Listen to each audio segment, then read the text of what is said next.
रूप से भी इसी तरह इसे देखा जाता है कि इस दिन अगर कोई अपनी बुराई को नहीं छोड़ता तो उसके लिए ये दिन दुर्भाग्य का कारण बन सकता है। अब आपके लिए ये सोचने समझने की जरूरत है कि अपने इन शुभ कार्यों को 7-8 दिन के लिए टाल दें या फिर रिस्क लेकर कर ही डालें। निर्णय आपका। नमस्कार।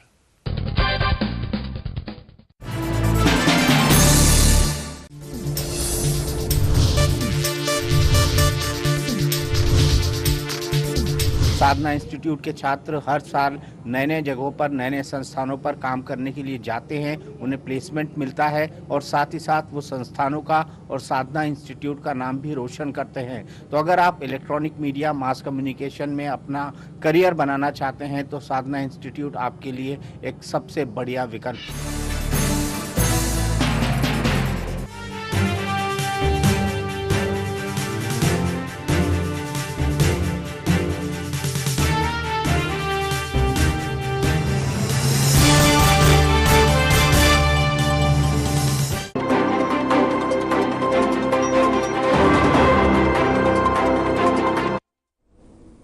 नमस्कार, मैं हूं आपके साथ अंकिता पाल। बुलेटिन की शुरुआत करते हैं। मुख्यमंत्री योगी आदित्यनाथ ने गोरखनाथ मंदिर में जनता दर्शन के दौरान लोगों की समस्याओं को सुना है और अधिकारियों को जल्द समाधान के निर्देश दिए हैं। आपको तस्वीरें दिखा रहे हैं। तस्वीरें गोरखपुर से हैं, जहां पर सीएम योगी आदित्यनाथ लोगों के बीच में पहुंचे। यहां पर जनता दर्शन कार्यक्रम का आयोजन किया गया और यहां पर बड़ी संख्या में लोग अपनी समस्याओं को लेकर सीएम योगी आदित्यनाथ के समक्ष पहुंचे और योगी आदित्यनाथ ने भी सभी की परेशानियों को एक एक करके सुना है, उनकी समस्याओं को जाना और तत्काल प्रभाव से समस्याओं के समाधान के निर्देश दिए हैं और साथ ही लोगों को भी आश्वासन दिया कि उनकी समस्याएं जो वो लेकर पहुंचे हैं उनके समक्ष जल्द से जल्द उनका समाधान निकाला जाएगा और उनको जो भी समस्या है दूर की जाएगी। आपको तस्वीरें भी दिखा रहे हैं जो कि गोरखपुर से हैं, जहां पर सीएम ने लोगों की समस्याओं को सुना है।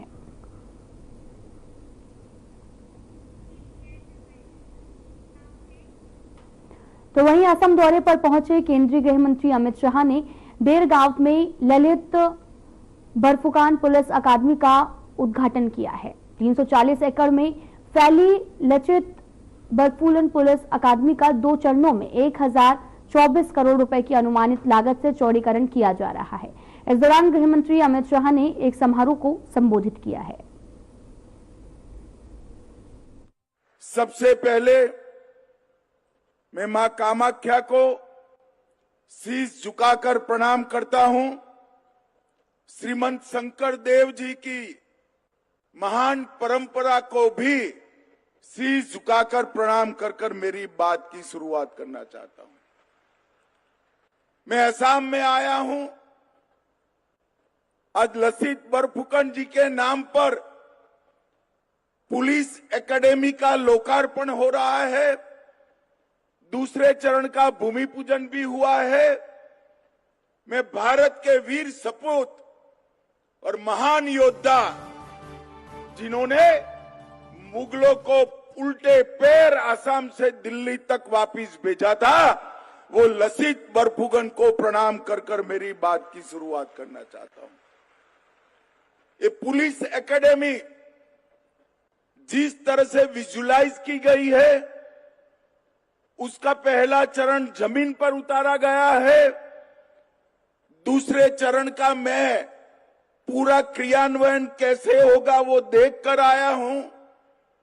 एक प्रकार से भारत भर की पुलिस एकेडमी में हमारे आसाम की पुलिस एकेडमी ये 5 साल में नंबर 1 बनने वाली है, नंबर 1 बनने वाली। इसके लिए तो हमारे हेमंत विश्व शर्मा जी को मैं जरूर बधाई दूंगा, परंतु साथ में मैं विशेष बधाई देना चाहता हूं कि इन्होंने इसका नामकरण लसित बरफुकन के नाम से किया है। ये महान योद्धा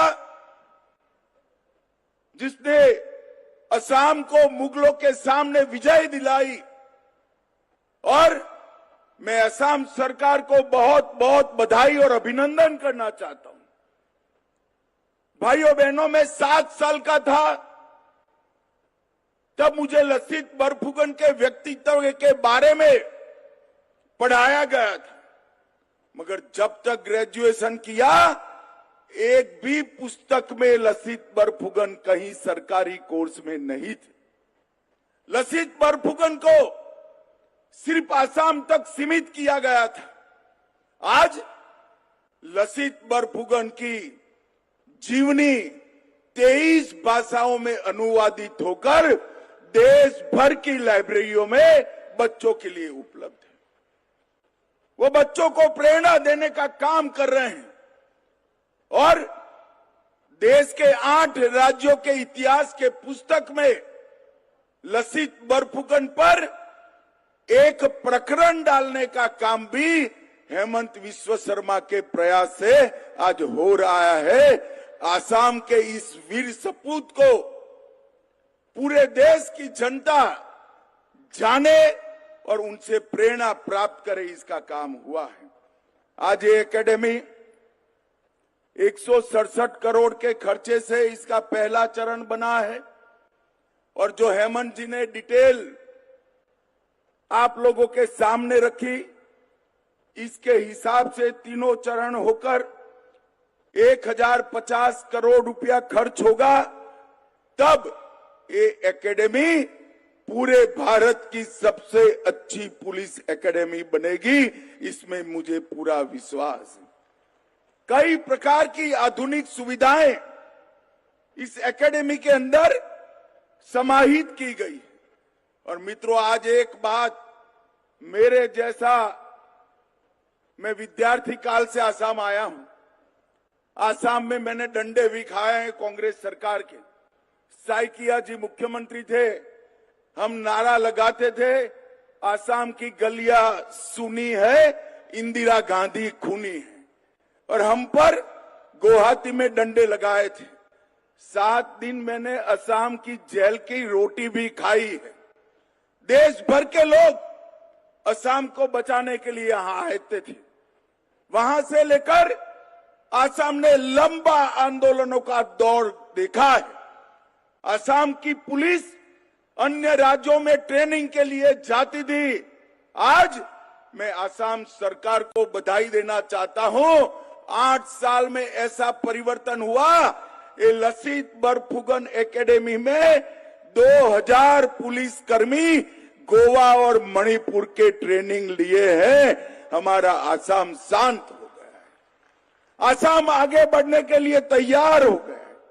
असम विकास के रास्ते पर आगे बढ़ा है। ये 10 साल में देश के नेता और प्रधानमंत्री नरेंद्र मोदी जी के नेतृत्व में असम के लिए बोडो समझौता हुआ 2020 में, कार्बी समझौता हुआ 21 में, आदिवासी शांति समझौता 22 में, उल्फा समझौता 23 में, असम मेघालय बॉर्डर समझौता 23 में और असम अरुणाचल बॉर्डर समझौता भी हुआ। 10,000 से ज्यादा युवाओं हथियार डालकर मेन स्ट्रीम में आए हैं। जिस असम में एक जमाने में आंदोलन, गोलीबारी, आतंकवाद की चर्चा थी, वहां आज सबसे आधुनिक इंडस्ट्री सेमीकंडक्टर की लगने का काम भी हो चुका है। 27,000 करोड़ की सेमीकंडक्टर के क्षेत्र में इन्वेस्टमेंट, वो आसाम का भविष्य बदलने वाला है। अभी आसाम के निवेश के लिए यहां शिखर सम्मेलन हुआ। 5,18,000 करोड़ के निवेश के लिए एमओयू हुए। मैं पूरे विश्वास से कहता हूं, इसमें से ज्यादातर जमीन पर उतरने वाले हैं। और भाइयों बहनों, मोदी सरकार असम के विकास के लिए और 3 लाख करोड़ के प्रोजेक्ट इंफ्रास्ट्रक्चर के लेकर आ रही है। ये 8 लाख करोड़ के प्रोजेक्ट इतने सारे रोजगारी पैदा करेंगे कि एक जमाने में कहा जाता था आसाम का बच्चा पढ़ लिख लेगा तो देश में कहीं नौकरी करने जाएगा। आज मेरे आसाम में देश भर के लड़के नौकरी करने आए, इस प्रकार का स्थिति का निर्माण हो रहा है। कांग्रेस के शासन में 10 साल में आसाम को 1,27,000 करोड़ का डिवोल्यूशन ग्रांट और ग्रांट इन एड मिला और मोदी जी के 10 साल में 1,27,000 करोड़ से बढ़कर 4,95,000 करोड़ रुपया हम दे चुके हैं। 4 गुना अधिक पैसा हमने कांग्रेस पार्टी के शासन से एनडीए के शासन में, बीजेपी के शासन में दिया। मैं पूछना चाहता हूं कांग्रेस पार्टी को, आसाम को इतने साल तक आपने दंगों की आग में झोंका, ग्रांट नहीं दी, शिक्षा की व्यवस्था नहीं की, इंफ्रास्ट्रक्चर नहीं बनाया और शांति भी नहीं आने दी। मोदी जी के 10 साल में इंफ्रास्ट्रक्चर भी बन रहा है, शांति भी आई है और कई प्रकार के उद्योग भी लगे। 10,000 करोड़ की लागत से 200 किलोमीटर से अधिक लंबी भारतमाला परियोजना, धुबरी फुलवाड़ी पुल 3,000 करोड़ की लागत से 3700 किलोमीटर ग्रामीण सड़कें, 3400 करोड़ से सिलचर चुराईबारी कॉरिडोर 4 लेन करना, मजूली द्वीप, यहां पर सर्वानंद जी बैठे हैं, 1,000 करोड़ से अकेले मजूली के लिए नया तटबंध और सड़क बनाने का काम किया है। ब्रह्मपुत्र के पुल पर 6 लेन पुल बनाने का काम निर्माणाधीन है। 382 करोड़ से नेशनल हाईवे 715 के पर माजुली और जोरहाट को जोड़ा जा रहा है। 1100 करोड़ रुपया गोपीनाथ जी के नाम से एयरपोर्ट का एक्सपेंशन, रेलवे में 9,000 करोड़ का लोकार्पण, 1,000 करोड़ के मूल्य से एम्स, तुमुलपुर में मेडिकल कॉलेज, नलबाड़ी में मेडिकल कॉलेज, कोकराझार में मेडिकल कॉलेज, धुबरी में मेडिकल कॉलेज और कई सारे इंफ्रास्ट्रक्चर के काम नरेंद्र मोदी जी के नेतृत्व में हुए हैं। और गरीब कल्याण के लिए 58 लाख घरों में पहली बार नल से जल पहुंचा। 1,80,00,000 लोगों को 5 लाख तक का पूरा इलाज फ्री ऑफ कॉस्ट किया। 43 लाख घरों में शौचालय बना। 2,32,00,000 गरीबों को हर महीना प्रति व्यक्ति प्रति माह 5 किलो चावल फ्री ऑफ कॉस्ट मिल रहा है। 51 लाख गैस के सिलेंडर मिले। 21 लाख घर देने का काम भी भारतीय जनता पार्टी की दोनों सरकारों ने मिलकर किया।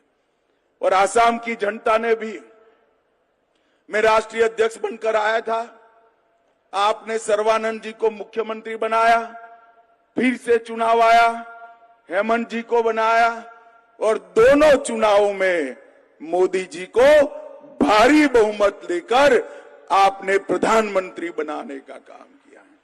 आसाम की जनता ने भी भारतीय जनता पार्टी को प्यार दिया है, उत्साह दिया है, आशीर्वाद दिया है और भारतीय जनता पार्टी ने भी शांति लाने का न केवल प्रयास किया, शांति लाकर दिखाई है, इंफ्रास्ट्रक्चर बनाया है और अब हेमंत जी के नेतृत्व में 5 लाख करोड़ का इन्वेस्टमेंट आ रहा है। आसाम के युवाओं के लिए एक स्वर्णिम भविष्य आगे है।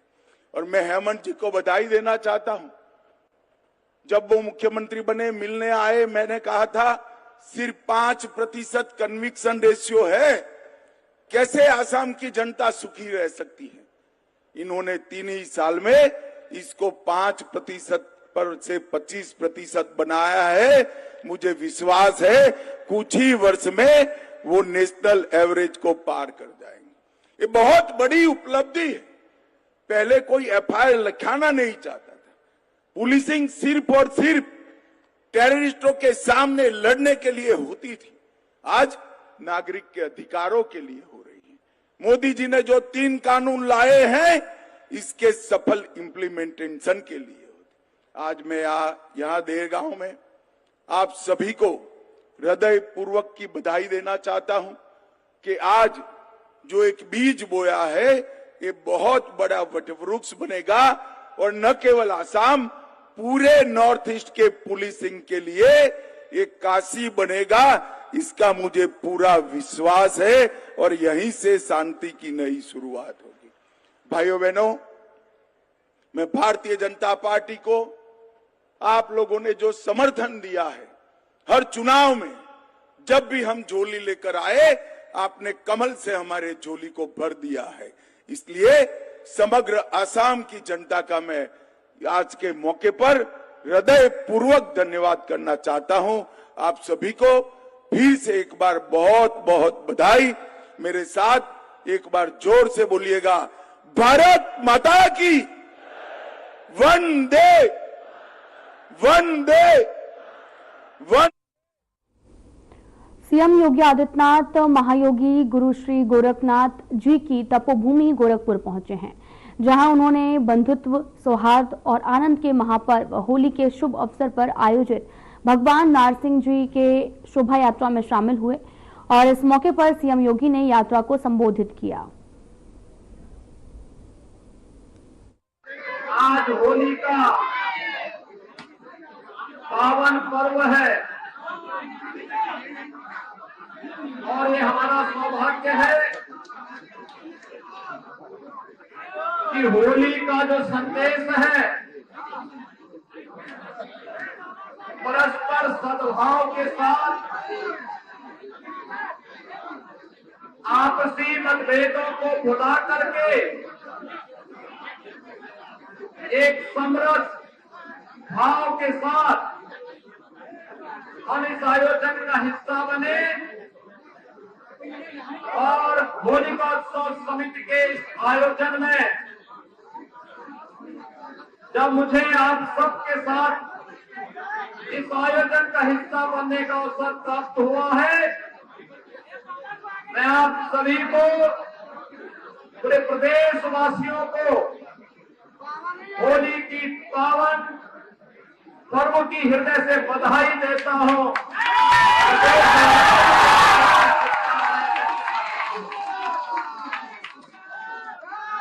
भाइयों,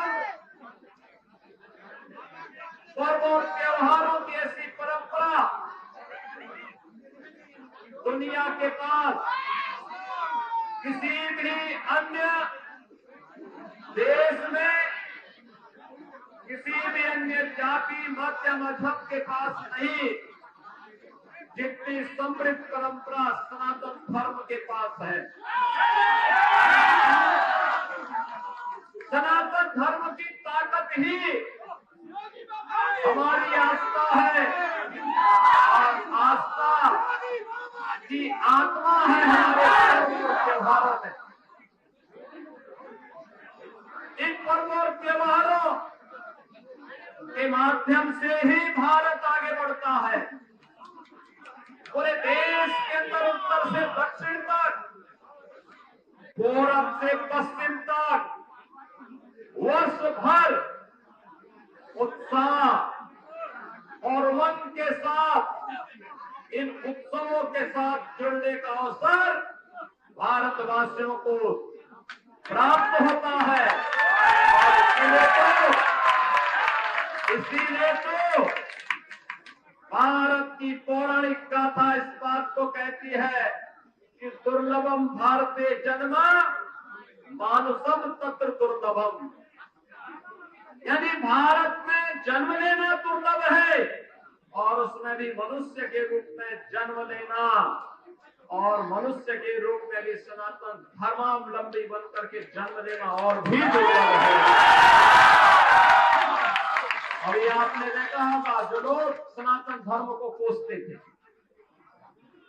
जो लोग कोसते थे, उन्होंने सनातन धर्म की भी और भारत की सामर्थ्य भी प्रयागराज महाकुंभ के माध्यम से देखी। 66 करोड़ से अधिक श्रद्धालु एक साथ एक घाट पर आकर के त्रिवेणी के महासंगम में आकर के महास्नान का पुण्य का भागीदार बना है।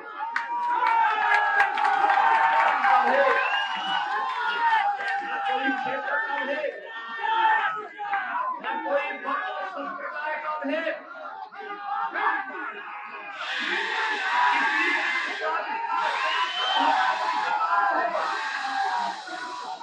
किसी भी क्षेत्र का सनातन धर्मावलंबी रहा हो, किसी भी भाषा का सनातन धर्मावलंबी रहा हो, भारत में रह रहा है तो भारत के बाहर से है तो आकर के माँ गंगा, माँ यमुना, माँ सरस्वती की प्रेम त्रिवेणी में आस्था की पावन डुबकी लगा करके पुण्य का भागीदार बना है और अपने जन्म और जीवन को धन्य धन्य कह करके सभी को साधुवाद दे करके व्यवस्था से लोगों के प्रति साधुवाद दे करके फिर अपने गंतव्य की ओर प्रस्थान कर दिया। अद्भुत आयोजन था, अद्भुत आयोजन था। और बहनों और भाइयों, दुनिया विस्मयकारी भाव के साथ, दुनिया कोपल के निगाहों के साथ, दुनिया इस अकाल्पनिक अविस्मरणीय और अद्भुत घटना को देख करके भौचक थी। लेकिन सनातन धर्म के अनुयायी उत्साह और उमंग के साथ तब भी थे जब प्रयागराज की धरती से एकता का संदेश गूंज रहा था और उसी एकता के संदेश को लेकर के होली जैसे पावन पर्व को हमें आगे लेकर के चलना है। हमें मानते थे कि अपनी जाति के नाम पर, छूआछूत और अस्पृश्यता के नाम पर हम लोगों से पूछना चाहिए कि भगवान ने तुम्हें दृष्टि दी है, जाओ तुम हमें बदनाम करते थे, हमारे सनातन धर्म को बदनाम करते थे, तुम्हें देखना है तो प्रयागराज के संगम में आकर के देखो कौन जाति कौन वहां तो राष्ट्राध्यक्ष हो या एक सामान्य गांव का निवासी, वहां पर कोई बड़ा धर्माचार्य रहा हो या गांव में निवास करने वाला एक सामान्य योगी सन्यासी, इन सब ने एक ही संगम में जाकर के मां गंगा की कृतज्ञता ज्ञापित करते हुए आस्था की पावन डुबकी लगाई है। कौन लोग हैं वे बांटने का काम कर रहे हैं? ये वही लोग हैं जिन्होंने अयोध्या में राम मंदिर का विरोध किया। ये वही लोग हैं जो गौ तस्करी में लिप्त थे और गौ हत्यारों को प्रश्रय देकर के उन्हें सत्ता में भागीदारी बनाते थे। ये वही लोग हैं जो बोलते हैं कि भारत कभी विकसित भारत नहीं हो सकता। बहनों और भाइयों, इन लोगों की मंशा देश के प्रति, सनातन धर्म के प्रति जब जारी रहे और इसीलिए मैं आप सबसे कहने के लिए आज आया हूं कि पर्वों की परंपरा को आगे बढ़ाना और मर्यादा पुरुषोत्तम भगवान श्री राम ने तो हमें मर्यादा का ही पाठ पढ़ाया है। मर्यादा के पद